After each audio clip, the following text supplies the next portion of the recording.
שלום לכולם, כאן דוקטור אמיר אלמר, מומחה לשפת גוף, תקשורת ואפקטיביות עסקית, וברוכים הבאים לתוכנית שלי, תוכנית פענוחי שפת הגוף.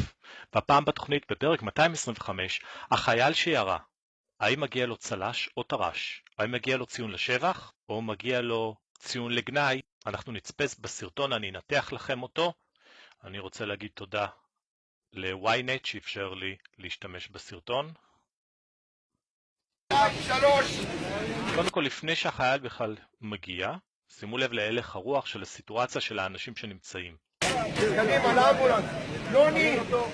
מפנים את החייל הפצוע. קדימה, בוא. המחבל הזה עוד חי, הכלב הזה שאולי... זאת אומרת, מישהו מזהה פתאום שהוא יכול להיות שהמחבל בכלל חי. יש עליו כאן... שלא יקום עלינו, זאת אומרת, יש כבר חשש שבאמת משהו יקרה. נראה מטען, שימו לב, עד שלא בא חבלן לא נוגעים בו. כלומר, יש אנשים שאפילו יכול להיות שיש מטען, יש איזושהי סכנה ברורה ומיידית. אלי מלך, סע קדימה עם האמבולנס. הוא חי, בוא'נה, שמישהו יעשה... הוא חי, שימו לב לצעקה במצוקה, הוא חי, בוא'נה שמישהו יעשה משהו. קריאה לעזרה. זאת אומרת, ברור שיש איזושהי סכנה.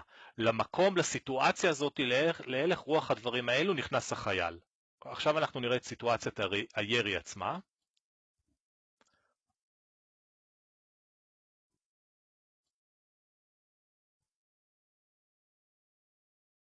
אנחנו רואים את החייל מגיע מהכיוון הזה.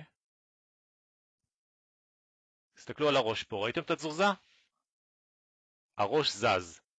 במקום הזה החייל זיהה אותו. אני אראה לכם את זה עוד פעם ועוד מעט בהגדלה. שימו לב. חייל מגיע, רואה את מה שנעשה כאן, רואה את תזוזת הראש. באותו רגע הוא מפנה תשומת ליבו של מי שנמצא לידו. האדם שנמצא לידו מזיז את הראש ומסתכל גם הוא. נראה שלוחש לו דבר מה. אפילו לוקח ממנו איזשהו חפץ שיהיה לו קל לתפעל את הרובה. הנה אני מראה לכם את זה עכשיו מקרוב. שימו לב, הראש והיד זזים. למקום הזה, לסיטואציה הזו, להלך הרוח, נכנס החייל, רואה את זה, כשברור שיש פה סכנה ברורה ומיידית, כשיכול להיות שיש מטען חבלה, שיכול להיות שהוא אפילו יפעיל את מטען החבלה, וכבר היו דברים מעולם. זאת אומרת שכל האנשים פה, מבחינת החייל, הוא בא להציל אותם. הוא אפילו אומר לאנשים פה, תזוזו מקו הירי. הנה, והם זזים. שימו לב שאף אחד לא מתנגד לדבר הזה, כי כולם יודעים מסביב, וכנראה גם זיהו שיש פה איזושהי בעיה, ואז הוא יורה, על מנת לנטרל. מבחינת החייל, ומבחינת מה שאנחנו רואים פה, הוא עשה מעשה שראוי, מבחינתו זאת הצלת חיים. מה שהחייל אמר בחקירה שלו, לפי פרסומים בתקשורת, עולה בקנה אחד בדיוק עם הניתוח שאני מראה לכם פה.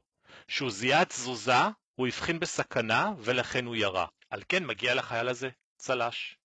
אני מוציא את סרטון הניתוח הזה כי מאוד חורה לי על זה שפוליטיקאים מנסים לתת לו כבר טר"ש, לתת לו ציון לגנאי. אם היה מתגלה שלמחבל כן היה מטען, אז כולם היו משבחים אותו, את החייל.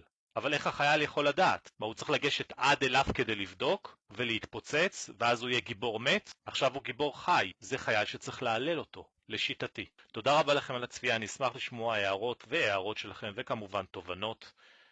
ואנחנו נתראה בסרטון הבא בתוכנית פענוחי שפת הגוף שלי.